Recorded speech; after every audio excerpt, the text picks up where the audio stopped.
La guerra cultural o la batalla cultural es la contienda que está llevando a cabo la extrema derecha actualmente para conquistar el sentido común.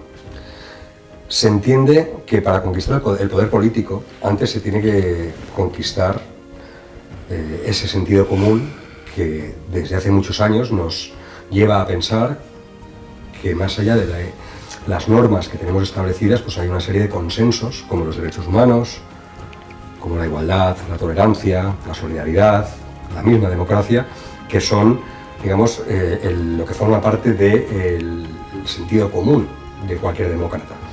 La extrema derecha lo que viene es a romper eso. Viene a romper ese sentido común, a tratar de revertir ese sentido común para cuestionar que esos valores, que esos derechos, que esas conquistas sociales son aceptables. Somos muchos y muchas, ¿no?, los que nos desolamos viendo cómo hasta los derechos humanos, que parecían un consenso, ¿no?, cada vez parecen menos un consenso. Recuerdo hace poco en una entrevista con una periodista de Ceuta cómo se planteaba que defender los derechos humanos en este momento es casi un ejercicio discursivo de extrema izquierda. Y creo que este es uno de los triunfos, ¿no?, que estamos presenciando de la extrema derecha, con este desplazamiento tan fuerte que se ha hecho, ¿no? Cómo discutir, a dónde apuntar, cómo combatir este desplazamiento del sentido común que nos hace hasta tener que defender los derechos humanos.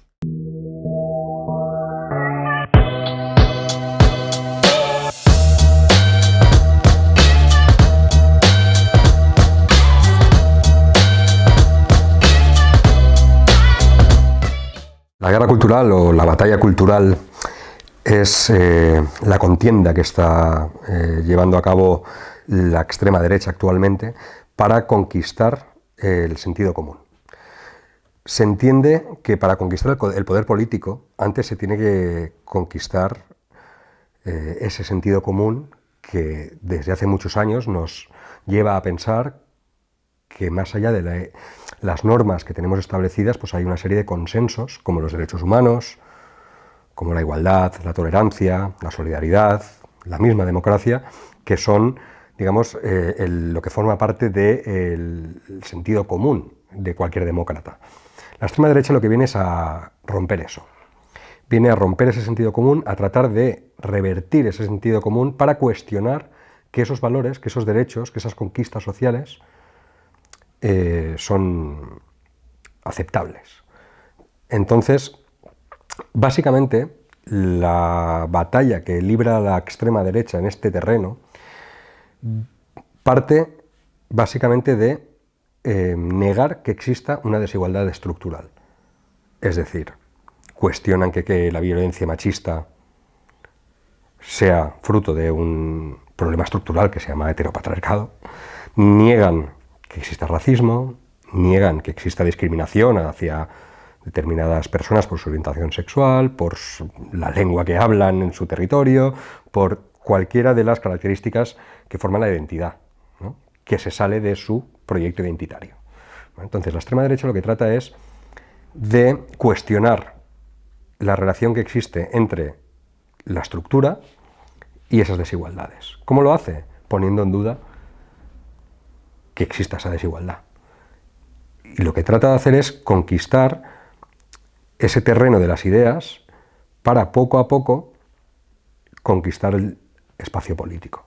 Esa es, digamos, la estrategia de batalla cultural. Es un término casi diría yo gramsciano, ¿no?, de Antonio Gramsci, ¿no?, que decía que antes de conquistar el poder político había que conseguir la hegemonía cultural, ¿no? Básicamente es esto. Y esto lo entienden muy bien los neofascistas de los años 70, franceses, la nueva derecha francesa, y elabora todo un corpus teórico y estratégico, incluso una nueva retórica, para modernizar el fascismo y adaptarlo a un contexto democrático, digamos que empieza en los años 70, toda esta estrategia nueva de los neofascismos, ¿no?, hasta la actualidad. Y hoy en día está dando sus frutos.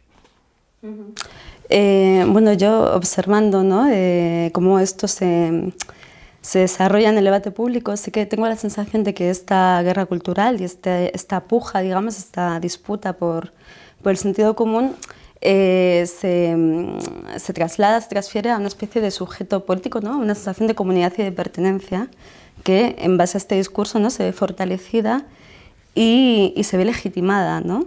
Entonces, comentabas que lo que busca, lo que persigue la ultraderecha es borrar la estructura, borrar la desigualdad, ¿no? Introduciendo un poco esta lógica del merecer, ¿no? Estamos aquí, somos este sujeto político, esta comunidad privilegiada, pero no nos consideramos como tales porque es jodido, ¿no?, pensar que tu lugar depende de un espacio de desigualdad en el que estás por arriba. Es muy jodido pensar que tú no mereces eso, ¿no?, que esto te ha sido dado por una estructura en la que estás en un determinado lugar, ¿no? Creo que es muy potente en esta guerra cultural la capacidad de apelar, ¿no?, a ese sentimiento de si yo estoy aquí es porque me lo merezco, ¿no? Es porque me lo merezco y no hay nada en la estructura, no hay nada fuera de mi propio mérito, del propio mérito de mi comunidad, de mi pueblo o de mi nación que nos haya dejado en este lugar. Lo que estabas comentando ahora, ¿no?, de los derechos humanos, yo creo que, bueno, creo que somos muchos y muchas, ¿no?, los que nos desonamos viendo cómo hasta los derechos humanos, que parecían un consenso, ¿no?, cada vez parecen menos un consenso. Recuerdo hace poco en una entrevista con una periodista de Ceuta, cómo se planteaba que defender los derechos humanos en este momento es casi un ejercicio discursivo de extrema izquierda, ¿no? Se considera cómo han conseguido desplazar, ¿no?, esa ventana, y creo que este es uno de los triunfos, ¿no?, que estamos presenciando de la extrema derecha, y me pregunto un poco, por seguir con esta conversación y por conectarlo con el debate, con este desplazamiento tan fuerte que se ha hecho, ¿no? ¿Cómo discutir, a dónde apuntar, cómo combatir este desplazamiento del sentido común que nos hace hasta tener que defender los derechos humanos? Porque apelamos también mucho a cómo la extrema derecha puede movilizar las emociones, ¿no?, movilizar este sentimiento de orgullo o incluso de, no sabría si llamarlo vergüenza, ¿no?, pero un poco de que ya no somos los que éramos, ¿no? Ya no somos los que éramos, estamos amenazados en base a la emoción, al miedo, al orgullo y demás. Sin embargo, también hay algo no solo racional en la defensa de los derechos humanos. No sé si se entiende lo que digo. Has apuntado una cosa muy importante y es el tema del privilegio. Y esto ha pasado a lo largo de la historia, no solo con el fascismo y actualmente con el neofascismo. Siempre cuando un colectivo privilegiado ha visto cómo los colectivos menos privilegiados conquistan derechos, se han sentido amenazados. Y para conservar ese statu quo, lo que han hecho es victimizarse. Por eso yo lo llamo el victimismo del privilegiado, ¿no? Los hombres acechados por el feminismo, los heteros acechados por el colectivo LGTBI, los blancos españoles acechados por los migrantes, los castellanohablantes acechados por los que hablamos otras lenguas, y así hasta el infinito. Es un patrón que viene desde tiempos inmemorables, ¿no? Cuando se quiso abolir la esclavitud, incluso, ¿no?, también, ¿no?, el victimismo del tener derecho a tener esclavos, ¿no? Por eso manipulan incluso la palabra de tengo derecho a esclavizar a alguien, ¿no?, o el concepto de libertad al cual pretenden resignificar, ¿no? Por lo tanto, yo pienso que esta batalla se libra mucho en el terreno no solo de las ideas, sino también del lenguaje. Es importantísimo cómo resignifican todo el lenguaje y cómo, además, ellos ponen, digamos, un marco que pasa a menudo desapercibido. Y es que ellos cuestionan que haya colectivos que tengan derecho a tener derechos. Es decir, como si los derechos humanos fuesen un regalo o te los tuvieras que ganar. Algo que yo creo que cuando se creó la Declaración Universal de los Derechos Humanos, acabábamos de llegar del Holocausto, uno de los episodios más obscenos y terribles de la historia de Europa, ¿no? Creo que se pensaba que eso estaba superado, ¿no? Pero no olvidemos una cosa, yo creo que también todo esto forma parte de una construcción identitaria occidental que viene viciada desde siempre de un supremacismo que todavía persiste. Supremacismo a muchos niveles. cómo nos han enseñado la historia, cómo mientras nos poníamos medallas por haber liberado a Europa del fascismo y del nazismo, los negros no podían votar en Estados Unidos, había colonias, siguieron habiendo genocidios, hubo millones de muertos en Vietnam y en otros países, en nombre de la democracia. Por tanto, yo creo que toda esta historia nunca se ha acabado de librar de ese supremacismo y que de alguna manera el nazismo encarnó de una manera muy brutal. Pero con la excusa de haber derrotado al nazismo, se pensaba que ya estaba todo hecho. El nazismo no murió en el búnker de Hitler, sembró muchas semillas y esas semillas las estamos viendo florecer ahora de una manera muy preocupante. Es interesante esto que señalabas, ¿no? Del acecho, como esta cierta ficción del acecho y capital político de la víctima, ¿no? Conocemos pocos casos de pueblos pues que ataquen explícitamente hablando de que van a atacar, ¿no? Todo ataque es una defensa respecto a un supuesto enemigo, ¿no? Porque se siente amenazado por... Y en esta discusión sobre los derechos humanos, es el consenso de después de la Segunda Guerra Mundial, parece que ha pasado mucho tiempo y han pasado muchas cosas, ¿no? Y creo que una de las cosas que han pasado ha sido también la implementación de esta subjetividad neoliberal que se basa en la lógica del merecer, ¿no? Ya no los derechos humanos, bueno, son algo inherente a las personas, ¿no? Es algo indiscutible. Sin embargo, primero no estudiamos nada que tenga que ver con los derechos humanos. Quedaron en el papel, como la Biblia, como la Torá, y ahí se quedaron. No hay una actualización, no hay una educación, no hay una socialización. Es como un lugar común que se agita en un momento u otro, casi como una estrategia política u otra, ¿no? Pero acaba siendo un poco un significante vacío. No hay eso, una socialización, una educación, y tampoco hay una actualización, ¿no? Parece como que tenemos que pensar nuevas formas de reivindicar esa inherencia de la dignidad humana, que quizás no sean los derechos humanos, no sea la Carta Universal de los Derechos Humanos en el momento en que fueron formulados, que quizás tengan que ser formulados pues, por muchos más pueblos, por muchos más sujetos políticos y por muchas más subjetividades, digamos. A mí sí creo que es muy interesante esta lógica del merecer, porque creo que se nos ha colado tan profundamente que es muy difícil sacársela de encima y que es muy complicado combatir pues, la ultraderecha, esta disputa, digamos, ¿no? Participar en esta disputa del sentido común sin encontrar los dispositivos que nos permitan volar un poco, ¿no? Minar este consenso social de que cada cual tiene un poco lo que se merece, que quizás no se explicita, pero es la base por la cual podemos asumir, ¿no? sin que suponga una crisis social y humanitaria terrible, que se muera la gente en el mar, que la gente sea desahuciada. Podemos permitir todas las atrocidades, ¿no? Y creo que al final lo que ha hecho esta subjetividad neoliberal del merecer es poner un puente de oro al fascismo, ¿no? Porque una vez cada uno tiene lo que se merece, está legitimado todo, pues toda deshumanización y toda crueldad, ¿no? que se puede ejercer hacia el otro. Es como una segunda parte, ¿no? del merecer. El fascismo es no solo no lo mereces, sino que encima te castigo por intentar conseguir algo que te viene dado por tu condición de ser humano, ¿no? Y esto lo vemos muchas veces, incluso discursos que pretenden ser, digamos, solidarios, ¿no? de alguna manera, ¿no? El senegalés que se lanzó al río y salvó a un hombre que se había caído, vamos a darle la nacionalidad, porque ha hecho algo heroico. Las personas no necesitan hacer algo heroico para obtener respeto y derechos humanos, ¿no? O no, es que los inmigrantes aportan mucho a las arcas públicas.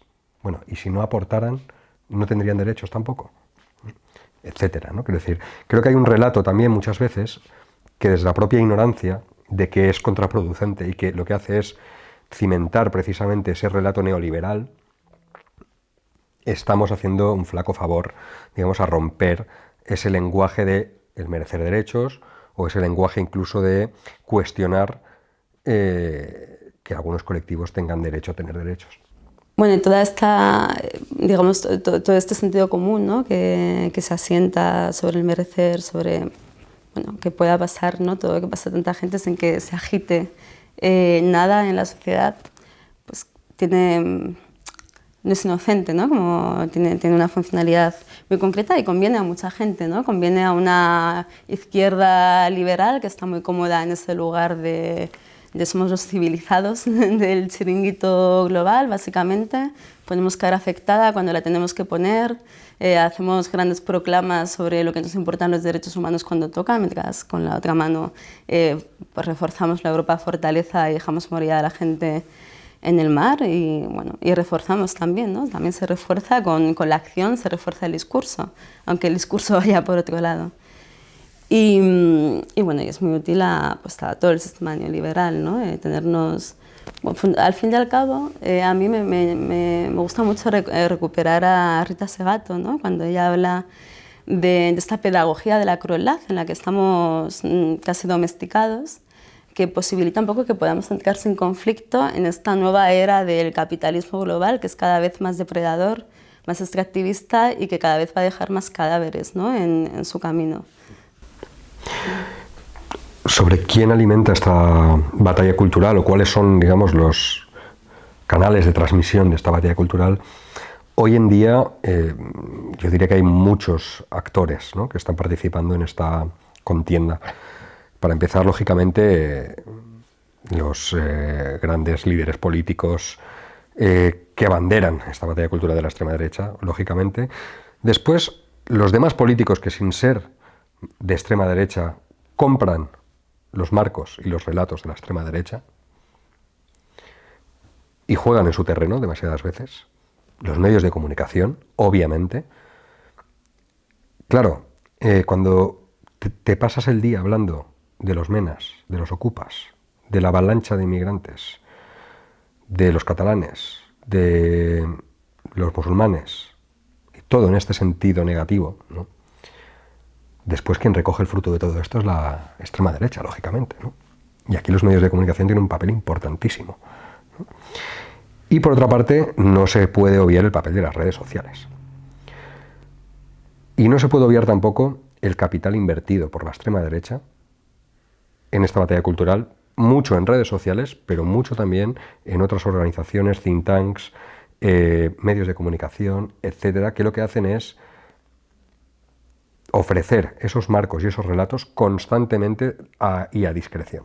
Es decir, hay millones y millones de euros invertidos por grandes fortunas afines a la extrema derecha, por lobbies, por organizaciones transnacionales que están financiando esta guerra cultural a todos los niveles, contra el feminismo, contra las personas migrantes, contra personas de diferentes culturas, religiones, identidades, etcétera, y que su verdadero éxito no es conseguir que sus políticos tengan representación parlamentaria. Su verdadero éxito es que estos marcos y estos relatos se vayan asumiendo cada vez más por amplias capas de la población, incluso por parte de la izquierda. Y está pasando. Parte de la izquierda está comprando el discurso de la extrema derecha en diferentes campos y poquito a poquito. Sí, al final es un lugar muy cómodo también el de la extrema derecha, ¿no? Porque difícilmente llega a gobernar o a tener un lugar realmente de poder, basta con que salga con el altavoz y grite sus proclamas, ¿no? Y es un poder que va impregnando, que va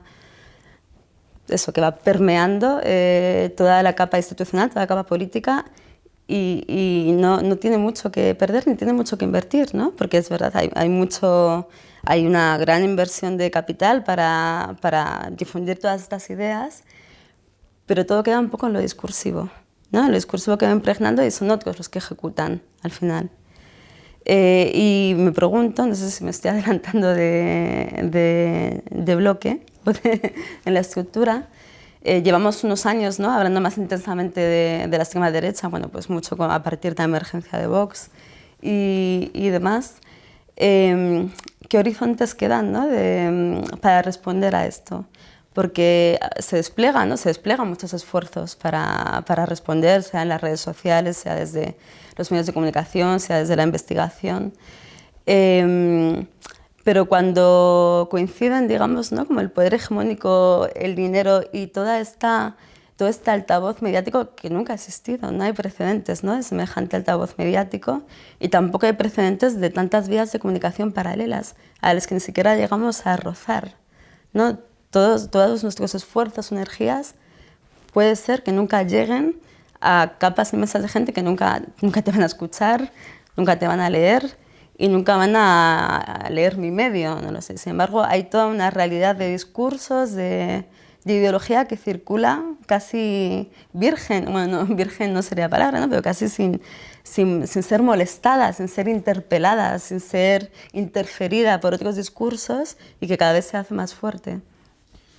Es verdad que es complicado porque hay un oligopolio mediático que tiene como único objetivo ganar dinero y por lo tanto sabe bien cuál es el sistema que le permite ser rentable, ¿no?, este negocio, porque son negocios, los medios de comunicación. Sin embargo, es verdad que a diferencia de hace 20 años o hace más de 20 años, las redes sociales, Internet sobre todo, pues ha ofrecido la posibilidad de que proyectos que al principio nacen de una manera muy humilde, gracias a su trabajo riguroso y a su compromiso y a su firmeza, en muchos casos, consiguen llegar a ese público que piensa que estos valores no se pueden ceder ni un palmo, y que ese público existe. Por mucho que el monopolio mediático o la opinión pública, entre comillas, cogida con pinzas, pensemos que está tomada o que el sentido común está ya tomado por la derecha y por la extrema derecha, no es real. Hay muchísima gente que es solidaria, que no compra estos marcos, que busca alternativas donde informarse, que busca espacios donde encontrarse con gente y construir alternativas. Existen. Que no se visibilicen tanto como los demás no quiere decir que no existan. Por eso es importantísimo que para combatir, digamos, este relato hegemónico, estas redes que existen, que han existido siempre, pero que posiblemente ahora están más conectadas gracias a las nuevas tecnologías y gracias también a el cambio que han experimentado los movimientos sociales en estos últimos años, ¿no?, que se han descentralizado y han pasado mucho a los barrios, etcétera, ¿no? Creo que eso también nos permite combatir, si no en igualdad de condiciones, obviamente, porque es imposible combatir contra el gran capital en igualdad de condiciones, pero sí ejercitando muy bien la imaginación y haciendo, digamos, una competencia a ese relato de una manera, yo creo que muy solvente en muchos casos. Aquí juega un papel muy importante la habilidad que tengamos de comunicar estas alternativas, de saber utilizar determinados canales y saber también poco a poco conquistar espacios. Y por eso yo creo que la batalla está en todos los frentes. No se puede renunciar a las instituciones, no se puede renunciar a los medios de comunicación, no se puede renunciar a los espacios vecinales, al trabajo. Es como una vuelta a un siglo atrás, ¿no? Eran importantes los sindicatos, eran importante la política, era importante la familia, era importante el barrio, la comunidad. Son muchos espacios que creo que es importante reforzarlos y blindarlos contra esa infección reaccionaria que creemos que es muy potente porque viene por tierra, mar y aire, ¿no? Pero sin embargo, creo que tenemos la capacidad de poder comunicar estas propuestas y además tenemos la firmeza de que ese sentido común de los derechos humanos creo que todavía lo tenemos, digamos, bien cuidado, ¿no? Creo que todavía les queda un poco para acabar de revertir esa situación y va a depender de nosotros. O sea, sí que considero que, por supuesto, existen todos estos espacios alternativos, todos estos esfuerzos desplegados, ¿no?, en todos los frentes para combatir este discurso, y un montón de solidaridad y de espacios compartidos donde pues, la gente lucha por objetivos comunes y demás, pero siento como que al final, o es por lo menos lo que Lo que quizás no se siente tanto en la puerta de un colegio o de un instituto, ¿no? Donde puede haber un señor con una banderita de España en la muñeca hablando con la mamá de otro niño con el velo, y puede haber algunos espacios de encuentro, pero quizás es un efecto de las redes sociales, quizás es un efecto de los medios, del ruido mediático, como si hubiese canales que funcionasen de manera paralela, y en cierto modo todos estos discursos, todo lo que escribimos, va en público, que se refuerza, nos vamos reforzando los unos a los otros, y tengamos una especie de endogamia discursiva en la cual cada vez estamos más convencidos, pero no conseguimos tocar, no conseguimos arañar, no conseguimos disputar en esa gente que está generando, digamos, toda su pertenencia, su orgullo, su discurso, su sentido, en pues esto que comentábamos, ¿no? Este sentido común de derecha, del merecer, bueno, los españoles tenemos lo que tenemos porque lo merecemos, no hay una desigualdad que de alguna forma haya construido esto. Entonces, como creo que el desafío, o sea, realmente el desafío está muy ahí, ¿no? Y que sin embargo es más placentero y más agradable para todos y todas escribir cosas para nuestra gente, lo digo yo la primera, ¿no? Como seguir con este diálogo e ir perfeccionando quizás o profundizando o llegando a unos matices cada vez más esplendorosos de los mismos puntos de vista, pero lejos, digamos, de la gente, de los sentires, de las mentes que querríamos tocar, digamos, para evitar o para poner un cortafuegos a esta expansión de este sentido común. Yo creo que como periodistas sí que es verdad que muchas veces pues, tenemos nuestro público objetivo, digamos, ¿no? Y sí que es verdad que muchas veces hay gente que ni siquiera firmando tú ese artículo, ese reportaje, te va a leer, ¿no? Porque ya vienes marcado, ¿no? Sin embargo, yo creo que más allá de nuestra burbuja, ¿no? Periodística, o incluso las burbujas que hay en torno a los movimientos sociales, hay otras realidades, y yo creo que hay un fenómeno aquí en el Estado español que no ha ocurrido, por ejemplo, en Francia, donde el racismo es un tema muy preocupante, y es que, por ejemplo, aquí no hay guetos, ¿no? Digamos, aquí en una misma finca, en un mismo edificio viven familias de diferentes procedencias, españolas, etc. En las escuelas públicas hay gente de todos los países. Creo que el feminismo está siendo un movimiento hegemónico muy potente, y eso en la gente joven yo creo que se está viendo, que tienen las cosas mucho más claras, gente muy joven que gente de mi generación. Por lo tanto, yo prefiero ser optimista, prefiero pensar que es verdad que gran parte de ese prejuicio que se basa en el miedo y en el desconocimiento, aquí hay espacios donde es difícil, ¿no? Porque esa convivencia existe, ¿no? Más allá de que existan los prejuicios, lógicamente, que pueden seguir existiendo, incluso conviviendo en la interculturalidad o como lo queramos llamar, ¿no?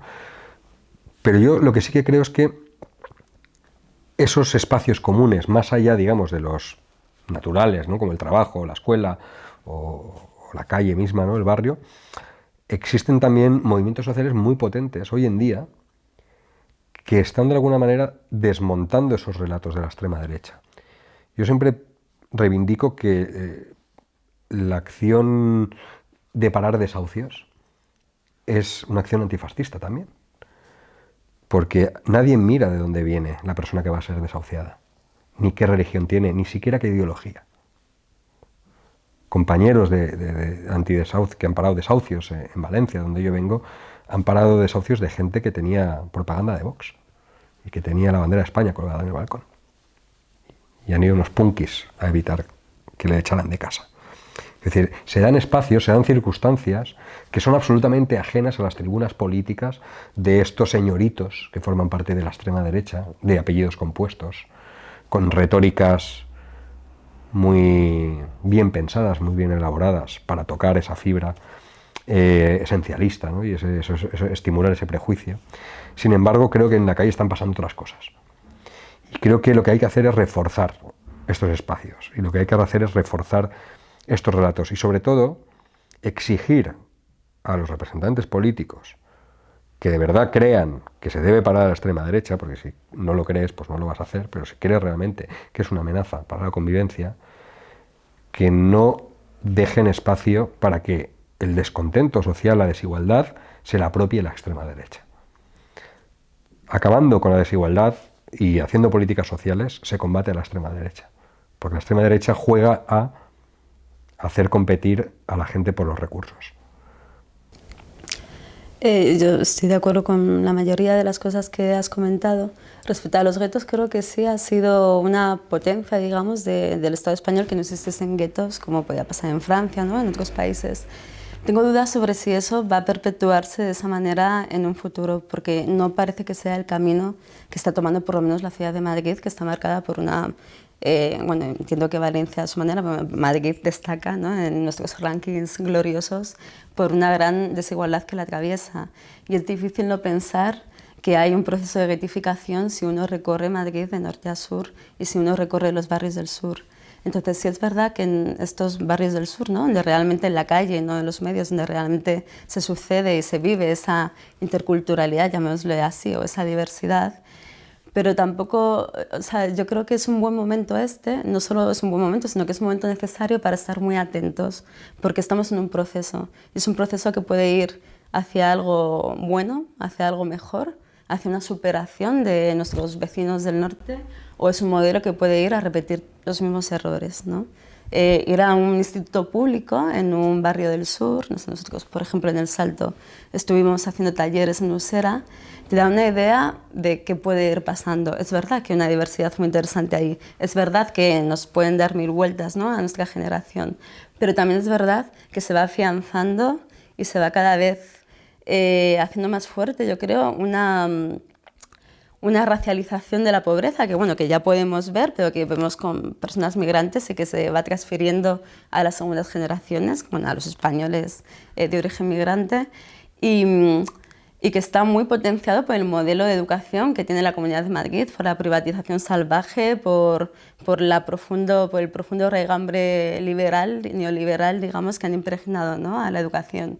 Entonces yo creo que todos estos espacios que enuncias tienen una potencia, un potencial que por supuesto son motivo de esperanza y de optimismo, pero que hay que estar muy vigilantes, porque las tensiones en los barrios son muy fuertes, porque, por ejemplo, cuando hablamos de ocupación, quizás deberíamos de replantear pedagógicamente nuestro discurso cuando hablamos de edificios de vecinos donde hay 2 o 3 pisos ocupados y hay problemas de convivencia y demás. O sea, creo que hay que aterrizar mucho los discursos ahora en este preciso momento, porque es un momento de proceso, digamos, de camino hacia algo. Yo añadiría en el tema de la batalla cultural un tema que es importante, y es cómo esta batalla que se está librando por el sentido común está en parte también dirigida a gente joven.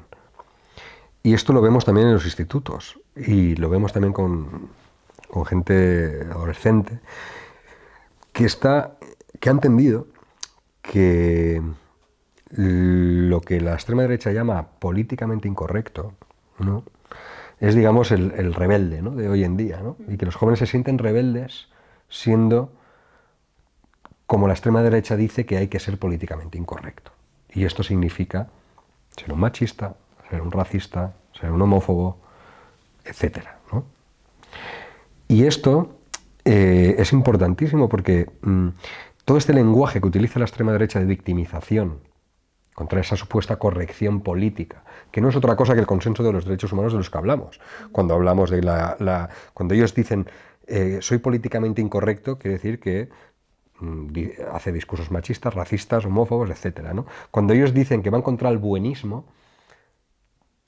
progre o la dictadura progre, lo que están atacando es ese consenso de derechos humanos. Es decir, es que sois unos buenistas, queréis aquí a los inmigrantes y al tal. Es decir, eso es parte de la estrategia de la batalla cultural y de la perversión del lenguaje, ¿no?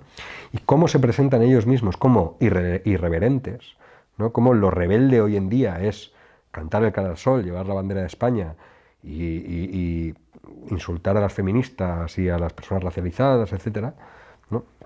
Y eso sí que es verdad que es un problema. Y eso lo están consiguiendo en gran parte gracias a la inversión de la que hablábamos antes en redes sociales.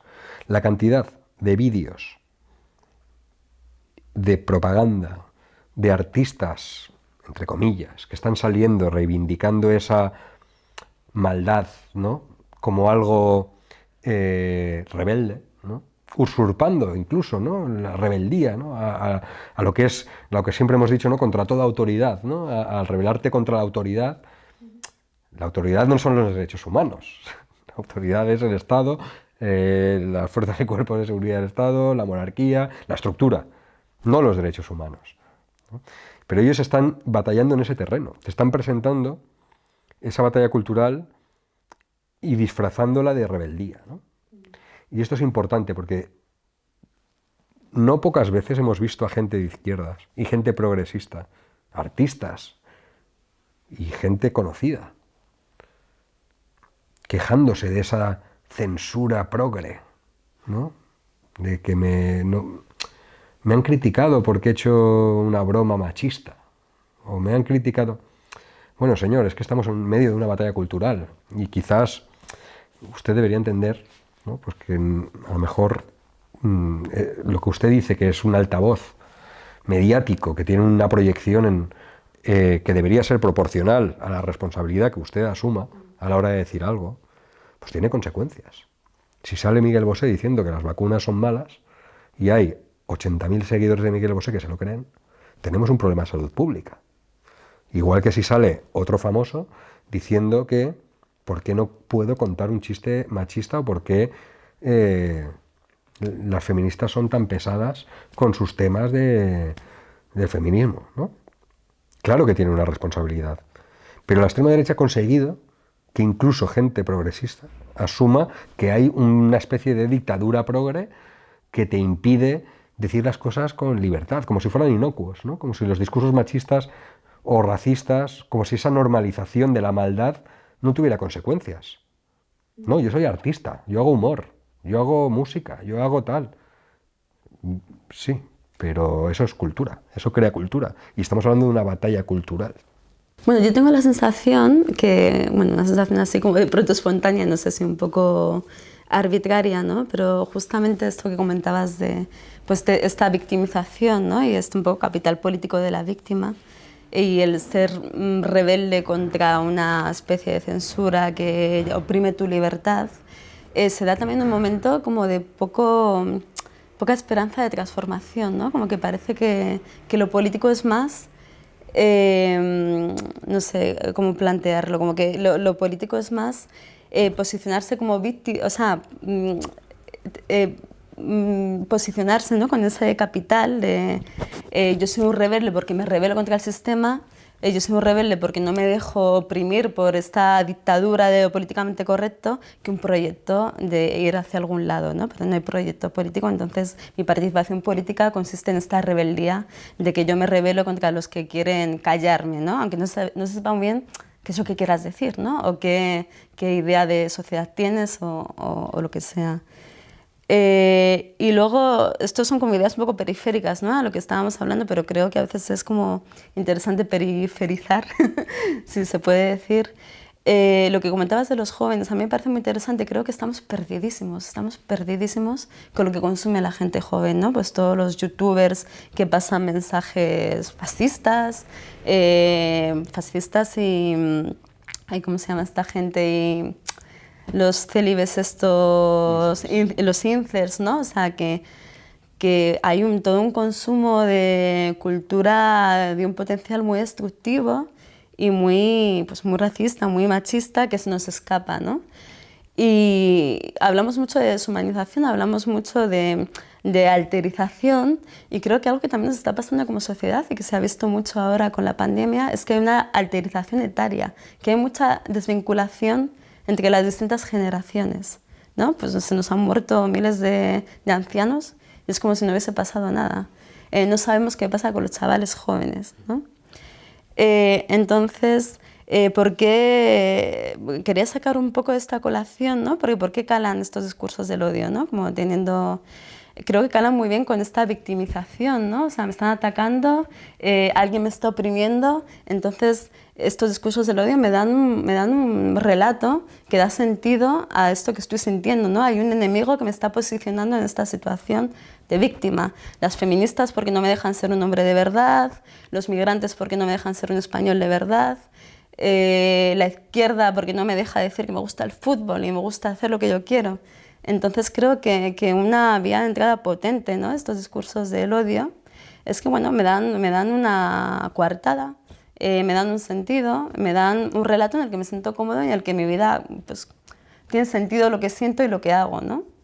Y también creo, y esto es un poco duro, creo que tienen éxito porque conectan con el sentido común, porque es que el sentido común es algo muy funesto, porque el sentido común, sí, no sé, el sentido común es no caben más inmigrantes porque no hay trabajo. Eso es sentido común. Es un sentido común racista, es un sentido común que no se detiene en la estructura, que no se detiene en los derechos humanos, pero que es de fácil consumo.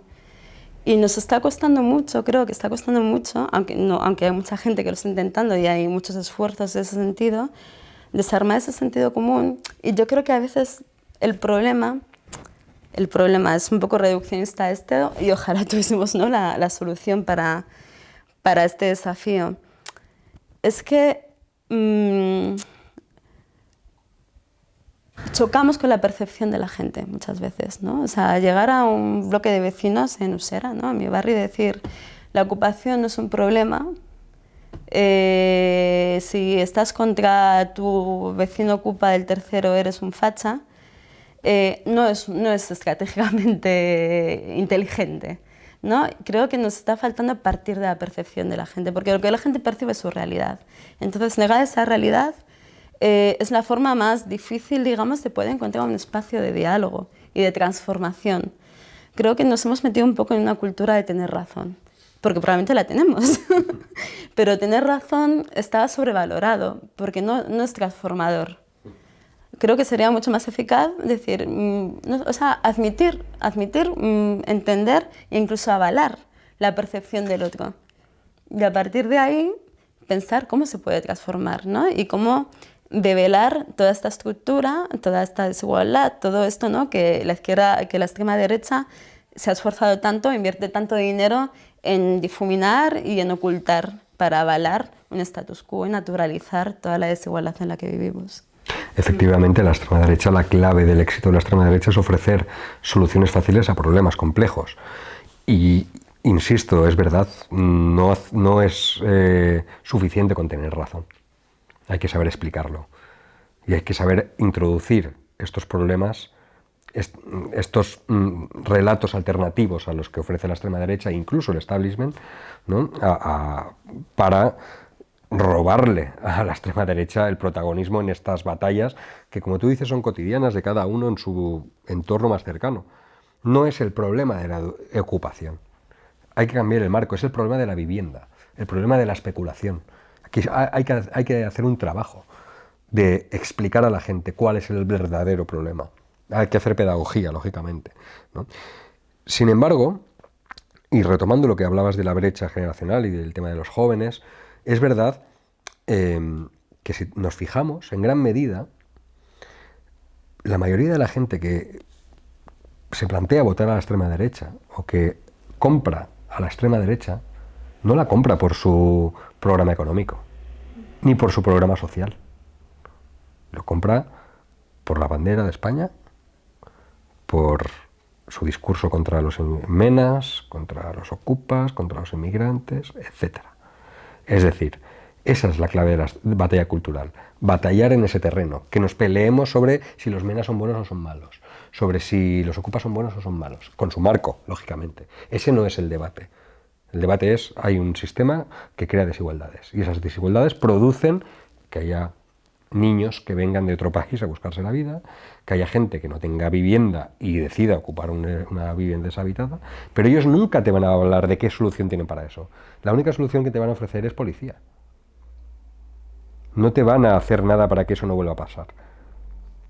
Es una herida que no para de sangrar, que tú puedes poner gasas y va a seguir sangrando, y puedes poner otra gasa y va a seguir sangrando. Tienes que coser esa herida. Y esa herida se cose cambiando la estructura, cambiando el sistema. Y ahí es donde la extrema derecha nunca va a entrar, nunca va a hablar de su programa económico. ni de sus no propuestas sociales. ¿Por qué? Porque entonces se descubre lo que es. ¿Y qué es la extrema derecha? Uno de los cimientos del sistema neoliberal.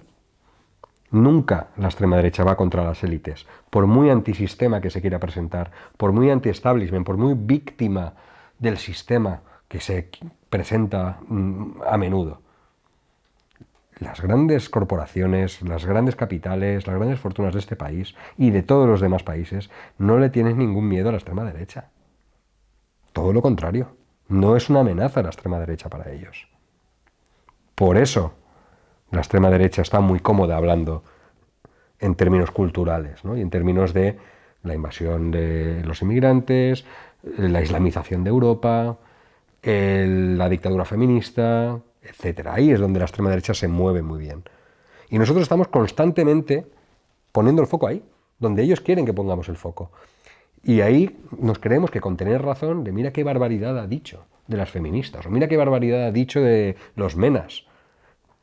Sí es obvio que es una barbaridad, pero es que lo que quieren es que estemos hablando de eso y no estemos hablando de su programa económico, sus no propuestas sociales y su verdadera cara, que es lo que nunca ellos muestran. Ellos nunca plantean un debate en términos económicos o sociales porque no les interesa, porque es más de lo mismo, porque es calcado al del Partido Popular y al del resto de partidos neoliberales. A ellos les interesa hablar de menas, ocupas, musulmanes, feministas, LGTBIs, catalanes, separatismo y atrezo. No de la estructura que viene a cambiar esas desigualdades de estos colectivos que ellos tanto critican.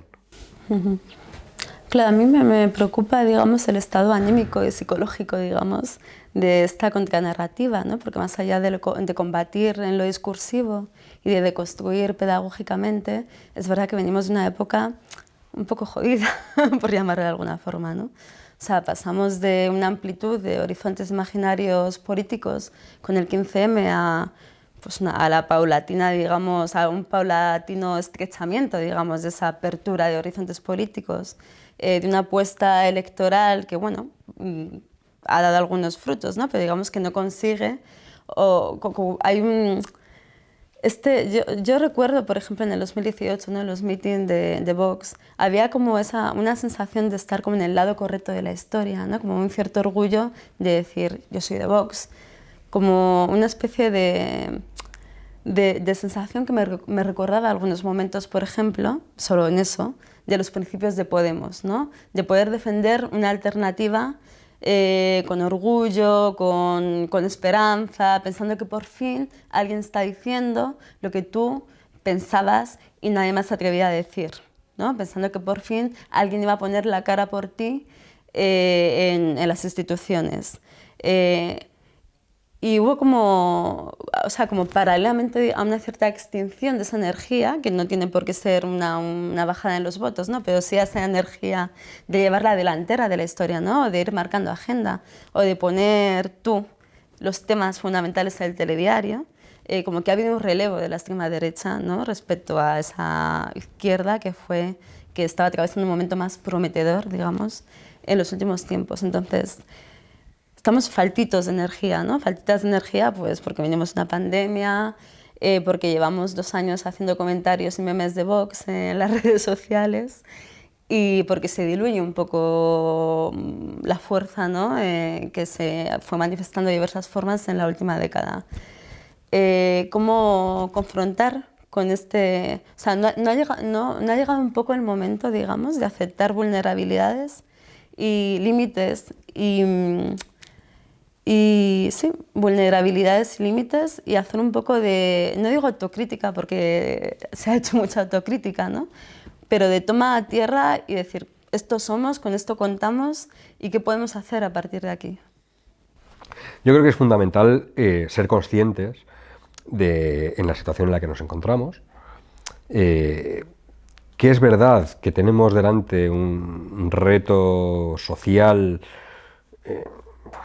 donde, digamos, debemos construir alternativas a este modelo no solo económico, sino, digamos, a lo que venimos hablando de la extrema derecha, ¿no? De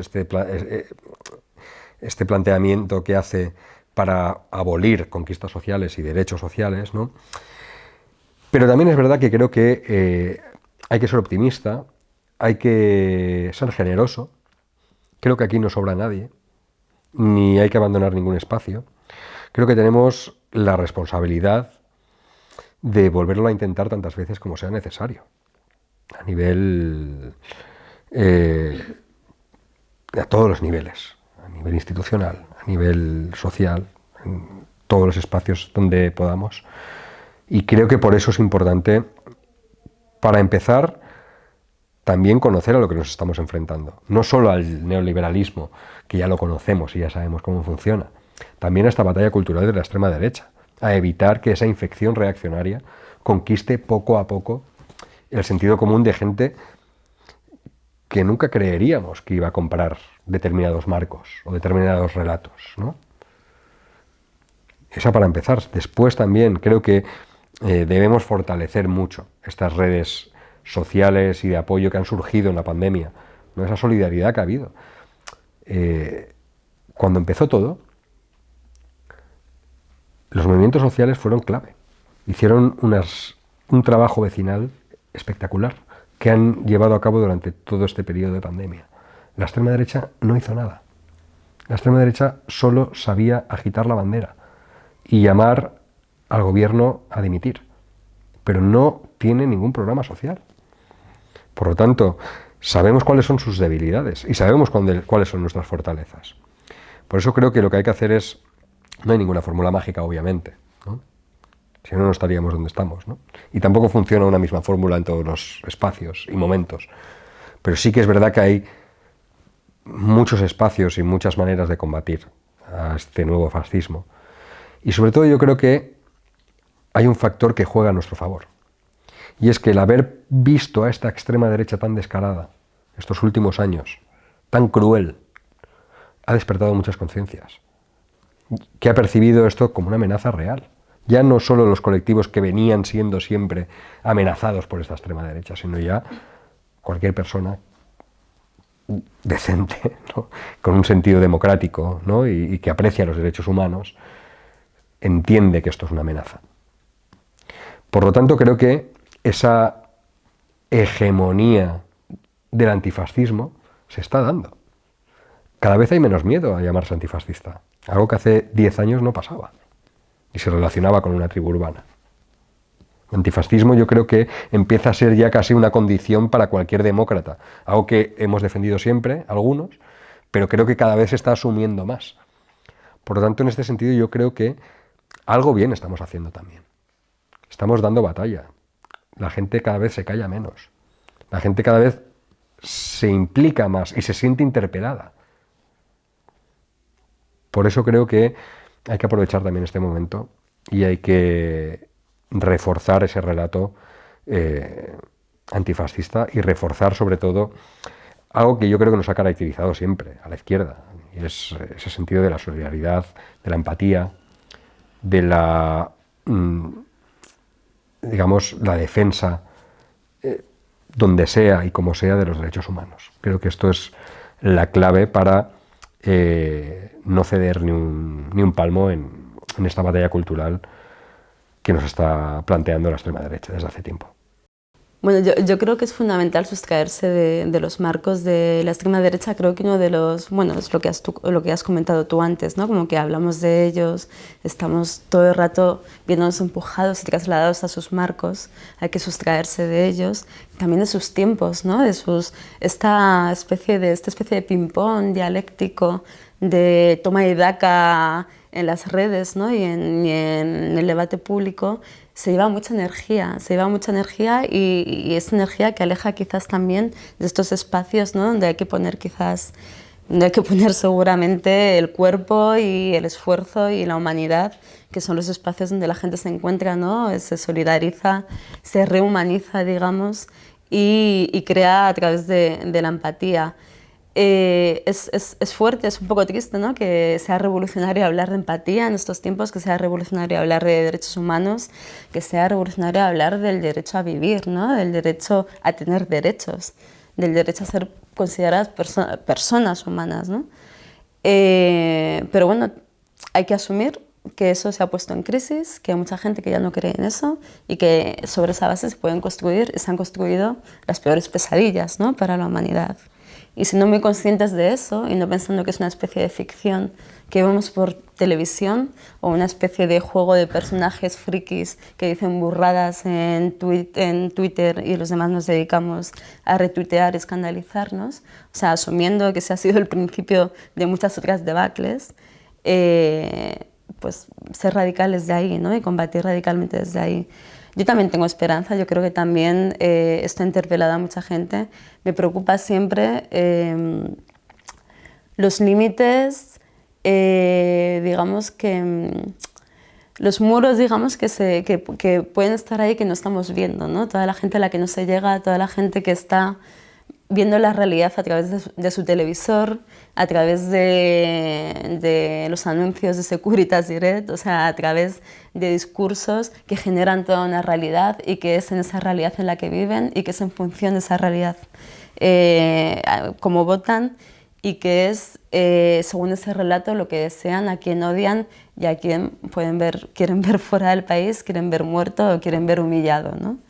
Creo que habría que contemporizar, ¿no?, ambos caminos, como hacerse fuertes en los espacios donde reivindicamos la solidaridad y la empatía y el ver cómo penetramos en esos callejones oscuros donde el discurso ultraderechista impera y cada vez atrapa más gente, pues para evitar que el futuro se nos vaya de las manos.